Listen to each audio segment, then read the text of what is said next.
الله الحمد لله نحمده ونستعينه ونستغفره ونؤمن به ونتوكل عليه ونعوذ بالله من شرور أنفسنا ومن سيئات أعمالنا من يهده الله فلا مضل له ومن يضلل فلا هادي له ونشهد أن لا إله إلا الله وحده لا شريك له ونشهد أن سيدنا وسندنا ونبينا ومولانا محمدا عبده ورسوله صلى الله تعالى عليه وعلى آله وأصحابه أجمعين أما بعد فأعوذ بالله من الشيطان الرجيم بسم الله الرحمن الرحيم محمد رسول الله والذين معه أشداء على الكفار رحماء بينهم تراهم ركعا سجدا يبتغون فضلا من الله ورضوانا وقال رسول الله صلى الله عليه وسلم إن لي وزيرين في السماء ووزيرين في الأرض أما وزيراي في السماء فجبرائيل وميكائيل ووزيراي في الأرض فأبو بكر وعمر صدق الله وصدق رسوله النبي الكريم ونحن على ذلك لمن الشاهدين والشاكرين والحمد لله رب العالمين. درود شریف پڑھ لیں. اللهم صل على محمد وعلى آل محمد كما صليت على إبراهيم وعلى آل إبراهيم إنك حميد مجيد. اللهم بارك على محمد وعلى آل محمد كما باركت على إبراهيم وعلى آل إبراهيم إنك حميد مجيد. میرے محترم دوستو، بھائیوں اور بزرگوں، نئے اسلامی سال کا، ہجری سال کا آغاز ہو چکا.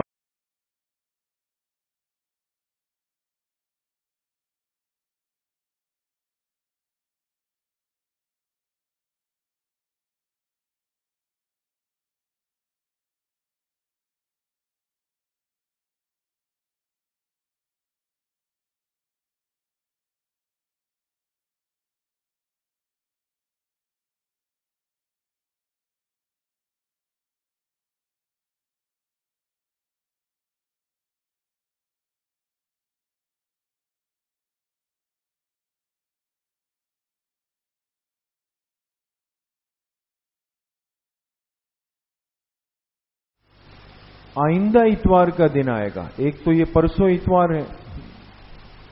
جو آئندہ اتوار کا دن ہے وہ عاشور یعنی 10 محرم الحرام کا دن ہوگا.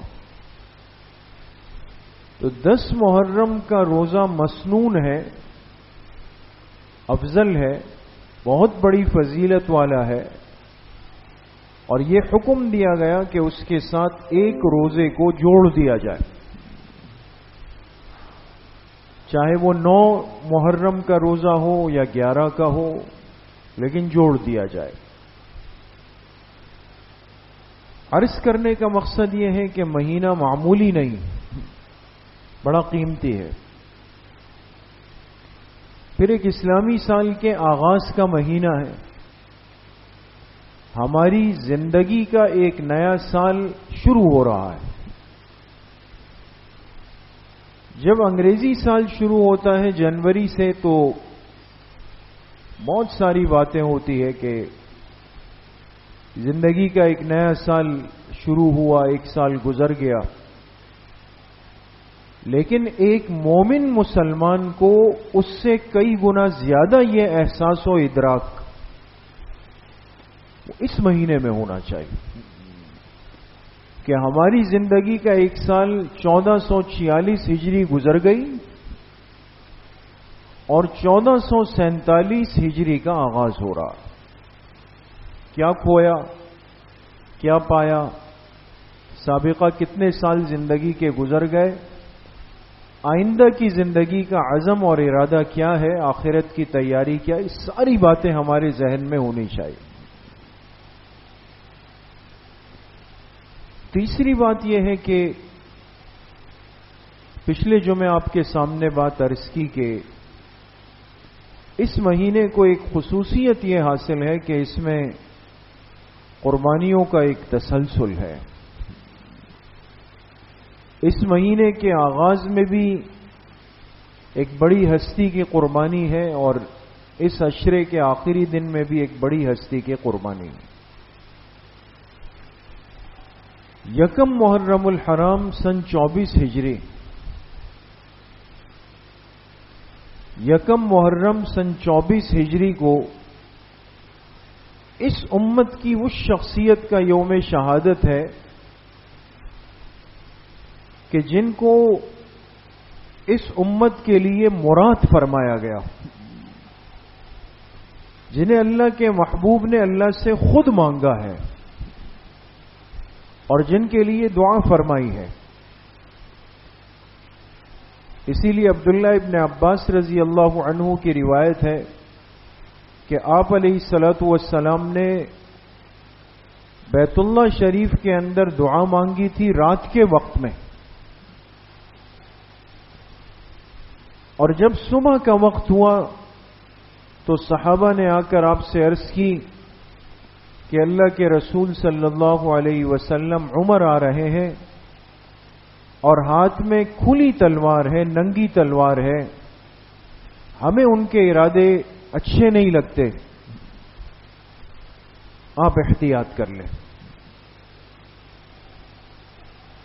آپ کے محبوب چچا حضرت حمزہ رضی اللہ عنہ بیٹھے ہوئے تھے، ان کی جرأت اور شجاعت اور بہادری کے عرب میں چرچے تھے۔ انہوں نے فرمایا کہ اگر عمر کے ارادے نیک نہیں ہیں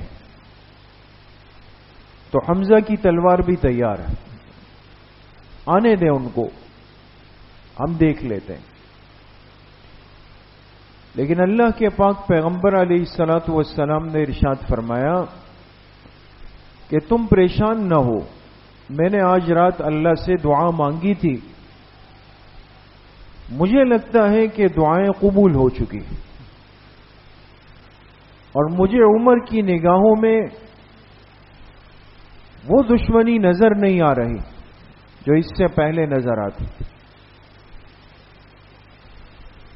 اس شخصیت کا تذکرہ یکم محرم الحرام کو ہوتا ہے اور ہونا چاہیے۔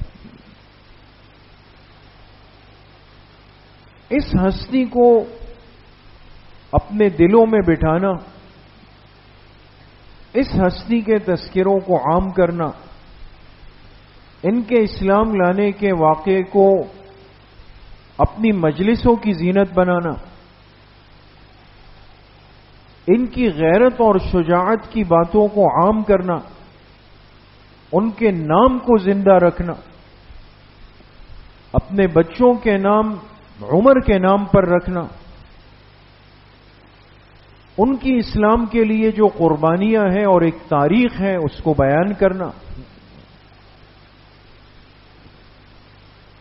بادشاہت اور حکمرانی اور خلافت کے منصب پر ہونے کے باوجود ایک عام مسلمان کی طرح زندگی گزارنا، اکیلے ویرانے میں جا کر ایک اینٹ سر کے نیچے رکھ کر سو جانا اور ساری رات کو مدینہ منورہ کی گلیوں کے اندر گشت کرنا، پہرا دینا کہ لوگ بے خوف ہو کر نیند سو جائے اور گھروں کے حالات اگر پریشانی کے ہیں تو مجھے اس کا ادراک ہو جائے۔ افسوس یہ ہے کہ آج جن مصیبتوں اور مسائل میں ہم مبتلا ہیں اور جس سے نکلنے کے لیے ہم کبھی ایک طرف دیکھتے ہیں، کبھی دوسری طرف دیکھتے ہیں، کبھی تیسرے کی مثال دیتے ہیں، کبھی چوتھے کو نمونہ بناتے ہیں، آج کا مسلمان اپنی تاریخ کو دیکھنا ہی نہیں چاہتا جس کے اندر عمر جیسی شخصیت موجود ہے۔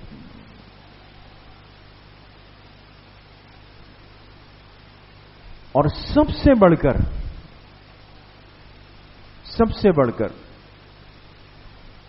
اس وقت جو امت مسلمہ کا سب سے دردناک مسئلہ ہے، جس سے ایک مسلمان چاہے وہ بہت ہی کمزور درجے کا مسلمان ہے لیکن اس کا دل زخمی ہے، افسردہ ہے، بے چین ہے، وہ قبلہ اول کا مسئلہ ہے، وہ بیت المقدس کا مسئلہ ہے، وہ فلسطین کے مظلوم مسلمانوں کا مسئلہ ہے۔ سینکڑوں نہیں، ہزاروں کی تعداد جو لاکھ کو ٹچ کر رہی ہے دوستو۔ ان چند مہینوں کے اندر ہمارے قبلہ اول کے مسلمانوں کا وہ قتل عام ہوا، اس بے دردی کے ساتھ ان کا خون بہایا گیا کہ جس میں چھوٹے کی، بڑے کی، بزرگ کی، بچے کی، عورت کی، مریض کی، اسپتال کی، مسجد کی، کسی چیز کی تمیز نہیں ہوئی۔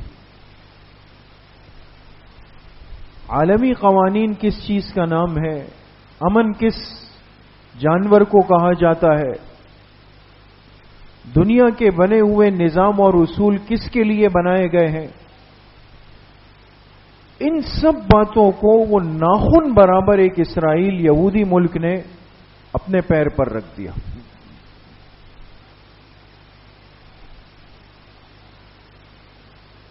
اور سب نے ان کا تماشا دیکھا اور دیکھ رہے ہیں۔ تعجب کی بات یہ ہے کہ دنیا میں اس کے بعد بھی کچھ مسائل معاملات ہوئے، ایک دم دنیا بیچ میں آئی اور کہا نہیں اس مسئلے کو حل ہونا چاہیے۔ سوال یہ ہے کہ یہ دنیا ان مسلمانوں اور ان غریبوں کے لیے کیوں نہیں اٹھتی؟ کچھ دن پہلے تک ایک نورا کشتی دکھائی گئی، لڑائی گئی، اور مسلمانوں کے سامنے ایک تاثر قائم ہوا کہ آپ میں ایک ایسا اسلامی ملک بھی موجود ہے جو اسرائیل کو للکار سکتا ہے۔ فقط ایک ٹوپی ڈرامہ ہوا، ایک تماشا کھیلا گیا، امت کے جذبات کو غلط جگہ پہ استعمال کیا گیا، اور ہمیں لگا کہ صبح رات کو دنیا حیران ہو جائے گی۔ رات کو ہمیں کہا جاتا کہ صبح ہم آپ کو حیران کر دیں گے، ہم کیا کرنے والے ہیں ان کے ساتھ۔ اور وہی لطیفہ کہ ایک آدمی آ کے دوسرے کو مار رہا تھا، وہ چارپائی پر لیٹا ہوا تھا، اس کی پٹائی کر کے جاتا تو لوگ آ کے اس چارپائی والے سے کہتے کہ بھئی کیا کر رہے ہو آپ، اتنے صحت مند طاقتور نوجوان ہو، جواب نہیں دیتے ہو؟ وہ کہتا تھا میں ابھی اٹھا نہیں، میں ابھی اٹھا نہیں۔ وہ آ کے پھر اس کی ٹھکائی کرتا تھا، پھر پوچھتے تھے، کہتے تھے ابھی اٹھا نہیں ہوں میں۔ دل دماغ کو بیدار رکھیے دوستو۔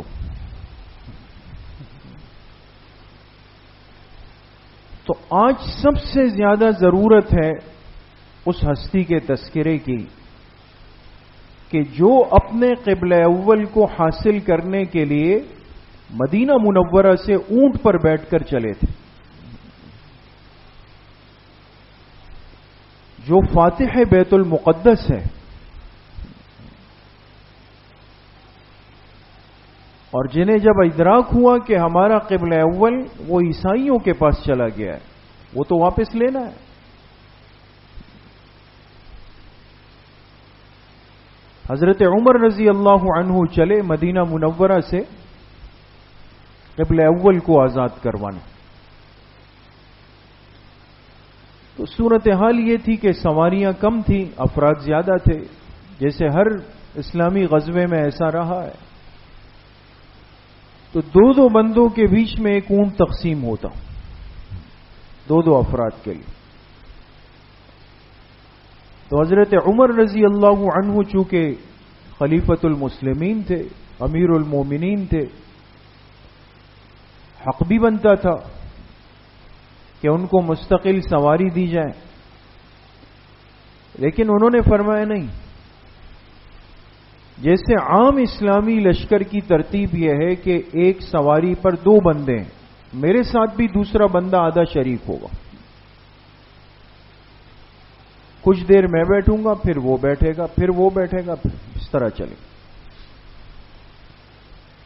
تو آپ کے جو خادم تھے ان کو اپنے ساتھ شریک کیا،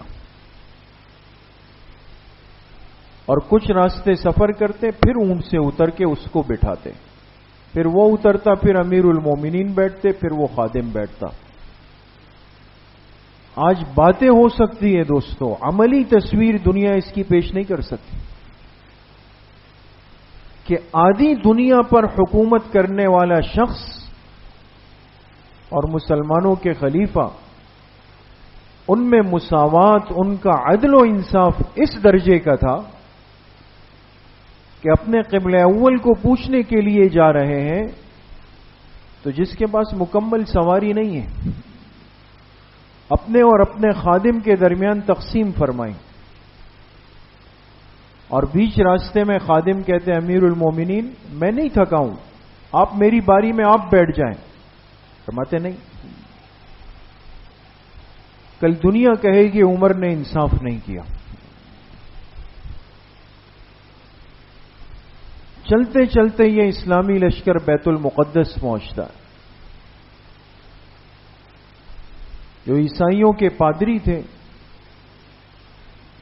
انہوں نے اپنی آسمانی کتابیں، محرف تھی، اس میں بہت تبدیلی ہو چکی تھی،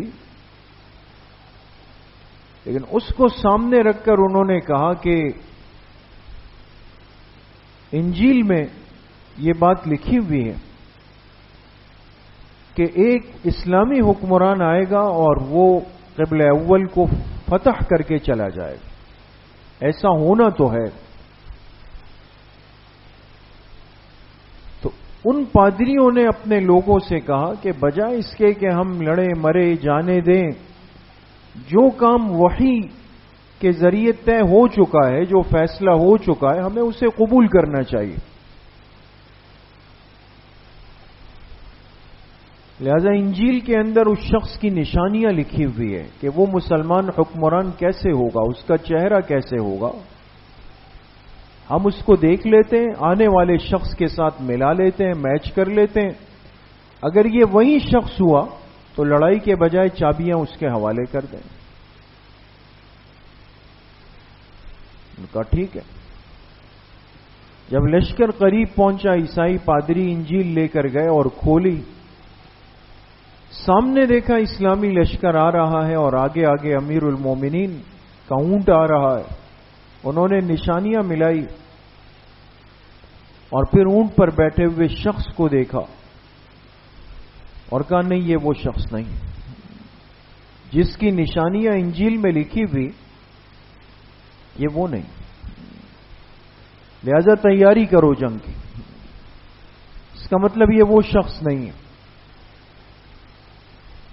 لیکن جب وہ لوگ قریب پہنچے تو جب غور کیا تو کہا کہ اونٹ پر بیٹھا ہوا شخص وہ نہیں ہے، لیکن اونٹ کے ساتھ چلنے والے شخص میں وہ ساری نشانیاں موجود ہیں جو اس بیت المقدس کا فاتح بنے. اس لیے کہ اللہ کی شان جب قافلہ داخل ہوا اس وقت اونٹ پر بیٹھنے کی باری حضرت عمر کی نہیں تھی، حضرت عمر کے خادم کی تھی. باتیں کرنا بہت آسان ہے دوستو، اپنی تعریفیں کرنا، کروانا، لکھوانا، سننا اور سنانا، جو آج ہمارا ایک مزاج ثانی بن چکا ہے، بہت آسان. لیکن عمل کر کے دکھانا، میں اپنے نام کے ساتھ خادم لکھ لوں تو قلم چلانا ہے، لیکن خادم بن کر دکھا دوں، یہ اصل بات ہے دوست.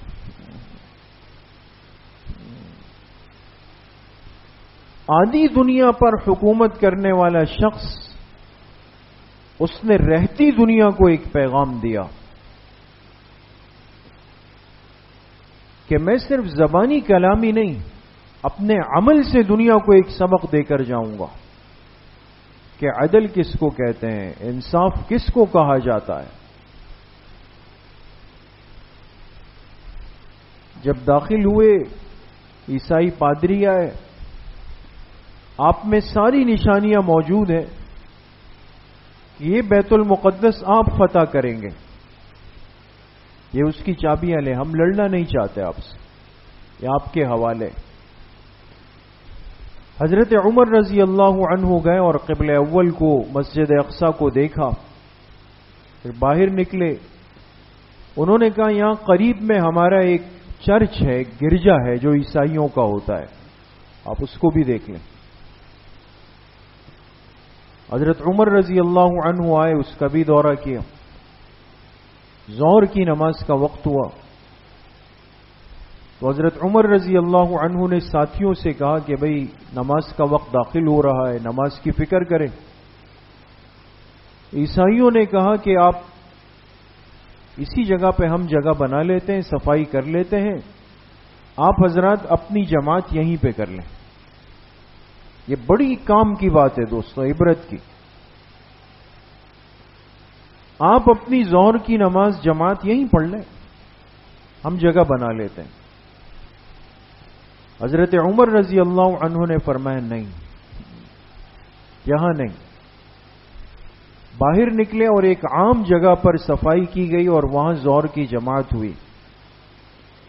پھر فرمایا ہم چاہتے تو اندر صفائی کر کے نماز پڑھ سکتے تھے، لیکن مجھے یہاں نماز پڑھتے ہوئے جب مسلمان دیکھ لیتے، کل کو وہ یہ دعویٰ کرتے کہ ہمارے امیر نے یہاں نماز پڑھی ہے، لہذا یہاں پر چرچ نہیں ہونا چاہیے، یہاں تو مسجد اب بننی چاہیے، یہ جگہ بھی ہمارا حق ہے۔ اور ہمیں اللہ کے پاک پیغمبر نے یہ نہیں سکھایا کہ ہم کسی کی عبادت گاہ پہ زبردستی قبضہ کریں اور اس کو گرا دیں۔ آج دنیا کہتی ہے قبلہ اول ایسے ناعاقبت اندیش لوگ بھی ہیں کہ اس پر یہ لڑائی بیکار ہو رہی ہے، یہود کا حق ہے، تو ان کا حق ہے، جو جس کا حق ہوتا ہے وہ اسی کو ملنا چاہیے۔ یہ اس امت میں سب سے پہلے عملی طور پہ دکھانے والی شخصیات صحابہ اکرام کی ہیں، جن کو اللہ کے پاک پیغمبر کی تربیت ملی۔ وہاں پہنچ کر انہوں نے ثابت کیا کہ اپنا حق کیا ہے اور دوسرے کا حق کیا ہے۔ کسی کا حق چھیننا ہی مقصود ہوتا تو حضرت عمر رضی اللہ عنہ اسی گرجے میں نماز پڑھتے، اس کو گرا کے مسجد بنانے کا اعلان کرتے۔ تو عرض کرنے کا مقصد یہ ہے دوستو بزرگوں کہ آج کی جو صورتحال ہے خاص طور پہ قبلہ اول سے متعلق، اور امت اتنی مایوس ہو چکی ہے کہ ہمیں لگتا ہے کہ کوئی صورت نہیں ہے کہ ہم اسرائیل کو مڑ کر جواب دے سکیں، یہود کو جواب دے سکیں، یا قبلہ اول کو پوچھ سکیں۔ اس کی وجہ کیا ہے؟ ہمیں اس لیے یہ نا امیدی اور مایوسی پیدا ہوتی ہے کہ ہم نے حضرت عمر رضی اللہ عنہ کے فاتح بیت المقدس ہونے کے واقعے کے تذکرے ہی چھوڑ دیں۔ اس فاتح کو یاد تو رکھیں دوستو، اس شخصیت کا تذکرہ تو ہو جو یہاں ایک دن فاتح بن کر آیا تھا اور جس نے اپنے غلام خادم کو اونٹ پر بٹھایا ہوا تھا، اور کتنی آسانی سے عیسائی پادریوں نے وہاں کی چابیاں حضرت عمر کے حوالے کر دی تھی۔ آج یہ تذکرے ممبر و محراب سے، ہمارے بیانات سے، ہماری مجلسوں سے 100% ختم ہوگا۔ امت کو پتہ ہی نہیں کہ یکم محرم الحرام کو کس شخصیت کا یوم شہادت ہے، امت کو پتہ ہی نہیں، یا وہ سمجھنا ہی نہیں چاہتی کہ حضرت عمر رضی اللہ عنہ کون تھے، جن کے ایمان کا، جن کے دین کا، جن کے علم کا، جن کے حق پر ہونے کا، جن کے دنیا میں جنتی ہونے کا اللہ کے پاک پیغمبر نے خود ارشاد فرمایا۔ معمولی انسان نہیں۔ آپ علیہ الصلوۃ والسلام رات سوئے، خواب دیکھا، فجر کی نماز کے بعد معمول تھا کہ آپ خواب بیان فرماتے۔ فرمائے رات میں نے دیکھا کچھ لوگ میرے سامنے پیش کیے گئے اور ان کے جسم پر قمیصیں تھیں، قمیصیں پہنی ہوئی تھی، اب قمیص جسم کے اوپر کا لباس ہے دوستو، اور اس کا بھی ایک مقصد ہوتا ہے کہ انسان کا جسم اوپر چھپا رہے.